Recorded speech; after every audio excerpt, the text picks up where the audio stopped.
All right, when we talk about interest, there's two different types of interest that we're going to talk about. The first one we're going to talk about is simple interest, which is interest probably that makes sense to us, that we've seen kind of in everyday life. If I lend you $100 and you say you're charging me 10% interest every week, that means that $100 after 1 week goes up by 10%. So now it's $110. After 2 weeks, $120. After 3 weeks, $130. And that interest is based off of that initial amount, or that principal amount, which we're going to talk a lot about. Our principal amount is our initial amount. So that P value is our principal amount. And that's simple interest. That's how simple interest works. We've got a formula for simple interest. We have the amount that we're due, or the amount that we owe, or the total amount, which is A, is equal to our principal, which is the principal amount is whatever the initial amount is, whatever was lent to us, whatever we borrowed, whatever we earned, whatever we put into savings, that's our principal amount. And to find out how much our total amount is worth, we take our principal and multiply it by 1 plus whatever our rate is times the amount of time that has gone by. And the time for now is always going to be in years. So the total amount is A, the principal is P. If I just want to find the interest, so back to the original example, if it's been 3 years and I now owe you $130, that interest is that $30 extra. So I would have to take the amount I owe you, which is $130, and subtract the original amount you gave me, which is $100. And that'll give me my $30. So if we're talking about the total amount, our formula is A equals P times 1 plus the rate times the time. If we're talking about the interest, we want to take the total amount that is owed minus whatever the principal amount was, or minus whatever the initial amount was. So let's look at an example of this. Example of this is if we have $1,000 we're putting into savings. We have an interest rate of 3.5%, and we're putting it away for 18 months. Now, first thing we've got to realize, obviously our 1,000 is our principal amount. That's the original amount of money we have. That's our initial amount of money. The rate is the second thing we need to know, 3.5%. And remember, when we are talking about percentages, we have to write it per 100. So 3.5% is actually 0.035. Because when we're using it, we have to account for that percentage, which is per 100. 3.5 divided by 100, 0.035 is our rate. And the last thing we obviously need then is our time. If we have 18 months, we just have to do a quick conversion, divide that by 12, because there's 12 months in a year, and we'll see that we have 1.5 years. If we want to find how much total we have at the end of this, so our total amount, which is A, will be equal to our principal times 1 plus whatever our rate is times time. And right below it, we'll do some plugging in of our numbers.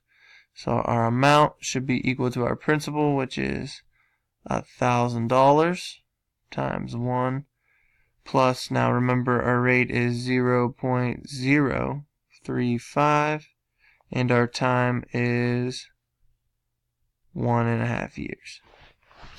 So first thing we do obviously is our 0.035, multiply that by 1.5, and then we add 1 to that, multiply that whole thing by 1,000, and that'll tell us how much our current value is worth. So after 1.5 years, our current value would be $1,052.50. So it's pretty simple to find interest. We've just got to use our formula now. To find the total amount. Now to find the interest, all we do is we find the difference between the total amount and the principal. The principal was $1,000. Total amount is $1,052.50. So obviously we see here our interest is equal to $52.50. So after a year and a half, that 3.5% added up to $52.50. That's the way our simple interest works.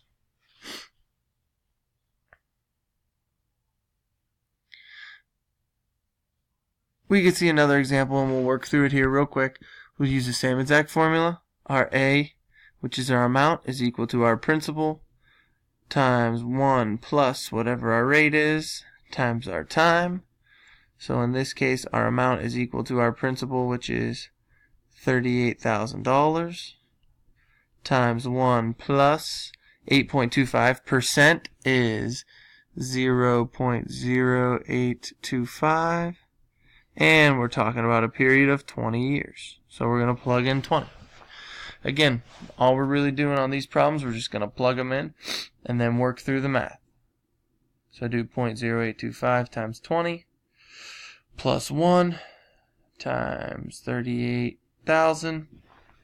And I can see here, as that 20 years has increased at 8.25%, I've actually made my amount would be $100,700.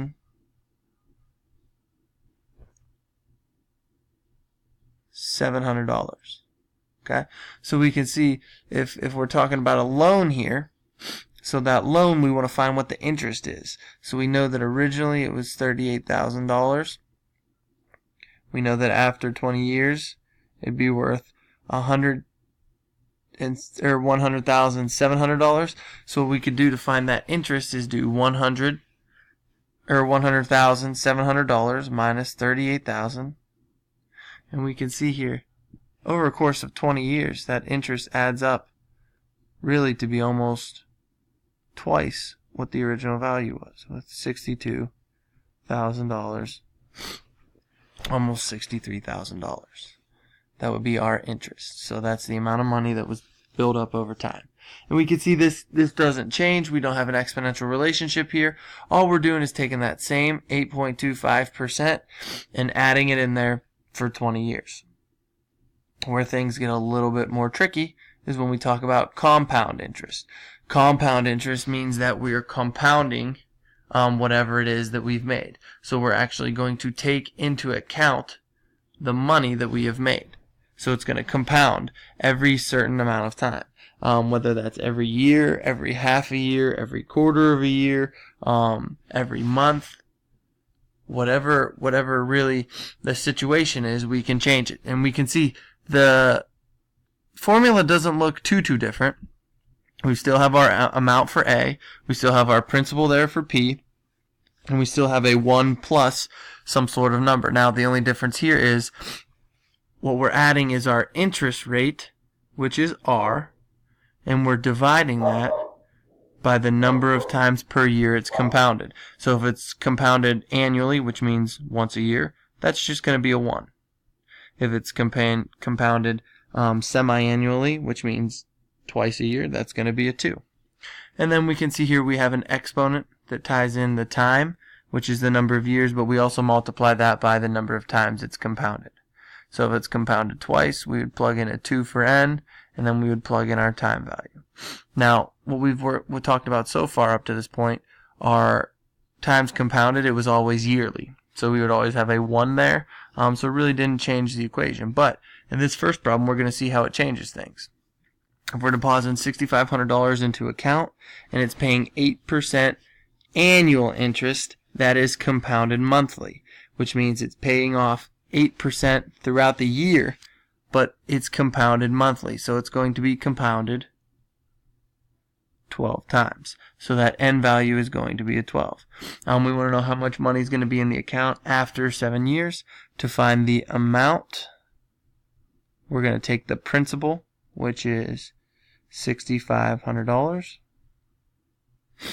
and we are going to multiply that by 1 plus our rate, which is 8%, so we're going to call that 0.08, and it's compounded 12 times, so we're going to plug a 12 in there, and let me get rid of this so there's no confusion, and then we've got to put our exponential up top, so we're going to do 12 times, how many years is it? It's 7 years, so we'll have 12 times 7 up here. So we can see this is a little bit more of an involved calculation. You just have to be a little bit more careful with how you're doing things. So if we look at it, we want to do 0.08 divided by 12 plus 1. And then we want to raise that up to the 12 times 7th power, which is going to be 84. So we're going to raise that to the 84th power. And you can see what that compounded monthly does is it creates a higher number in the exponent. The higher number in the exponent, we know the more quick this function is increasing, or this value is increasing. So once we do 0.08 divided by 12 plus 1, because we're starting in the middle of our parentheses, so we're starting in our parentheses, we'll do this first. Once we get that number, we're going to add 1 to it, so we've got this covered.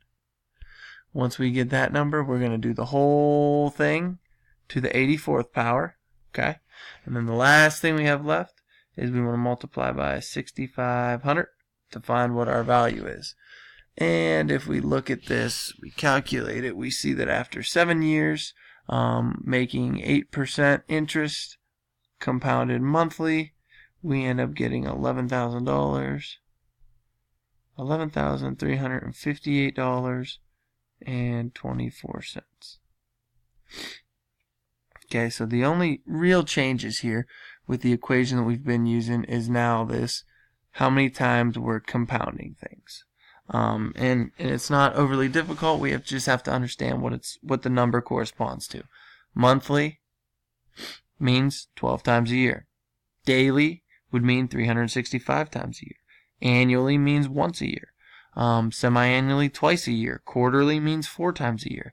So we just have to read the problem, kind of understand the situation, and then we really just plug it in the right numbers in the right spots is all we've got to do to find our interest.